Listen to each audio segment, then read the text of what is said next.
यहाँ भगवान ने अपने विराट शरीर का दर्शन दिया। देखा था ना आपने, कितना विराट स्वरूप था कि अर्जुन भयभीत था, व्याकुल कहा था कि फिर से अपना वही सहज रूप आप धारण कीजिए। और जब सहज रूप धारण किया था तब सहज हो पाए थे अर्जुन। पर आज वहीं पर वो भक्ति योग के बारे में बता, भक्ति क्या है और भक्ति हमें किस तरीके से करनी चाहिए। भक्ति सबसे श्रेष्ठ रूप है। तो ये 12वां अध्याय है भक्ति योग। 12वें अध्याय में अर्जुन श्री कृष्ण से पूछते हैं, हे प्रभु मुझे बताइए, जो आपके भक्त हैं, जो आपकी निरंतर सेवा करते हैं, जो आपको पूछते हैं, वो श्रेष्ठ है या जो अव्यक्त रूप को आपके पूछते हैं वो श्रेष्ठ है। मन में हमारे भी बहुत सी शंकाएं आती रहती हैं और शंकाओं का निर्वाण हमारे यही करते हैं। तो ऐसे ही अर्जुन के मन में शंका आई और उसका निवारण उसने भगवान से चाहा। तो भगवान ने क्या कहा? बहुत सुंदर बात कही कि हे अर्जुन, जो मुझे भजते हैं, जो मेरी अनन्य भक्ति करते हैं, जो मेरी सेवा करते हैं, मैं उन्हें श्रेष्ठ कहता हूँ। हाँ, ये बात नहीं है कि जो मेरे अव्यक्त रूप को भजते हैं वो मुझे प्राप्त नहीं करते हैं। वो भी जब अपने इंद्रियों को वश में करते हैं, एक बात उन्होंने हर जगह कही है, समभाव। हर मनुष्य से समभाव, ना कोई मित्र ना कोई आपका शत्रु, सब आपके लिए एक जैसे हैं। ना किसी से बहुत ज़्यादा प्रेम, ना किसी से बहुत ज़्यादा नफरत।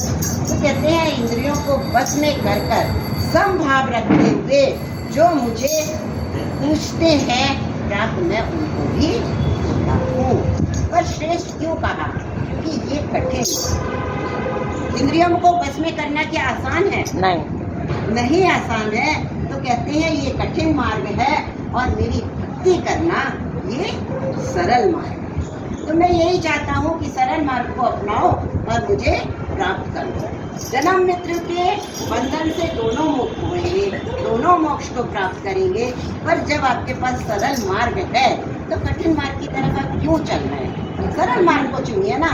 तो भगवान से कहते हैं कि इसलिए मैं इसको श्रेष्ठ मानता हूँ क्योंकि ये सरल मार्ग है। और उसके बाद भी भगवान एक बात कहते हैं तू अपने चित्त को स्थिर, बुद्धि को मुझ में लगा तो मैं तुझे प्राप्त हो जाऊंगा। और यदि ये भी नहीं कर पाता है तू, अगर ये भी नहीं कर पाता है तो अभ्यास कर, योग का अभ्यास निरंतर करता रहेगा तो भी मैं तुझे प्राप्त हो जाऊंगा। और अगर ये भी नहीं कर पाता है तो भगवान क्या कहते हैं कि सारे कर्म मुझे अर्पण कर। सब जितने भी कर्म है मेरे लिए कर।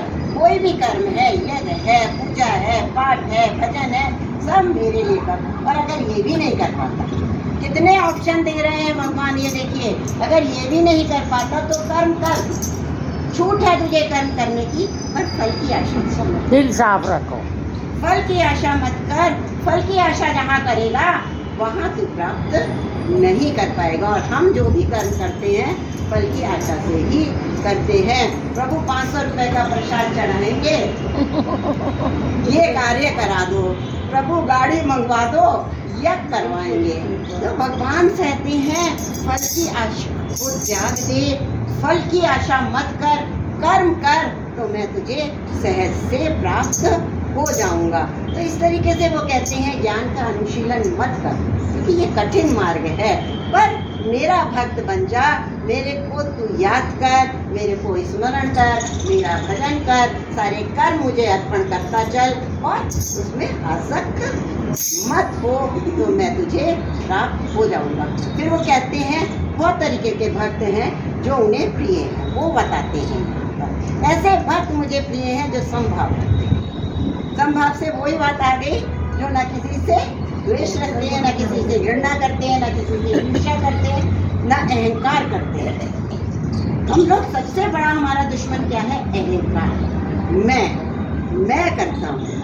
अरे मैं कहाँ करता हूँ जी, आज आत्मा निकल जाएगी, मैं यहाँ बेटा पड़ा हुआ दिखाई दे, कौन मैं हूँ? इतना सब पत्ता भी नहीं हिल सकता उसके बिना। और हम ये कहते हैं मैं करता हूँ। मैं कर रहा हूँ जी नहीं, मैं नहीं कर रहा हूँ, वो करवा रहा है, तब मैं कुछ कर पा रहा हूँ, कुछ सोच पा रहा हूँ, कुछ समझ पा रहा हूँ। तो ये भगवान कहते हैं समभाव रख, ईर्ष्या न रख, द्वेष मत रख, बैर मत रख और मान और अपमान। हम बहुत ज़्यादा मान अपमान को बल देते हैं। जहाँ हमारी जरा सी तारीफ हो गई हम फूल गए, अरे, और जहाँ हमारी जरा सी बुराई हो गई वहीं हमें बहुत ज़्यादा परेशानी हो गई या नहीं हो गई। तो मान अपमान, सुख दुख, सारे ऐसी चीज़ें हैं जो जीवन में आते रहते हैं, जाते रहते हैं। तो इसके पचड़े में तो क्यों पड़ता है भाई? ये तो आना जाना है। आज किसी ने तेरी तारीफ कर दी, कल तूने उसका बुरा करा, उसी ने तेरी बुराई कर दी।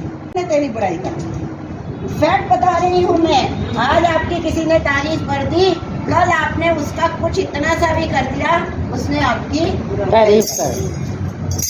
कहाँ आपकी तारीफ है, कहाँ आपकी बुराई है? आपके कर्मों की तारीफ है, आपके कर्मों की बुराई है। कर्म अच्छे करोगे तारीफ भी अच्छी होगी, कर्म बुरे करोगे बुराई।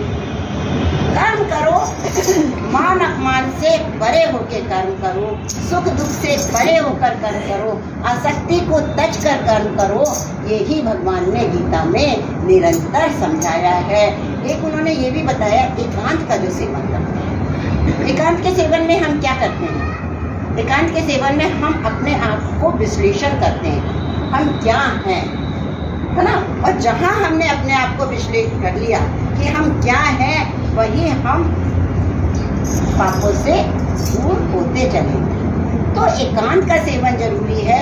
समुदाय से, जब समुदाय से विरक्ति हो, एकांत का सेवन हो, न घर गृहस्थी जितने भी हैं बहुत ज़्यादा अनुरक्ति ना हो। बहुत ज़्यादा अनुरक्ति होती है अपने घर से, अरे ये मेरा बेटा है, ये मेरा पोता है, ये मेरा ये है, इसका मैं कैसे बुरा चाह सकती हूँ, कैसे है हमारे सब।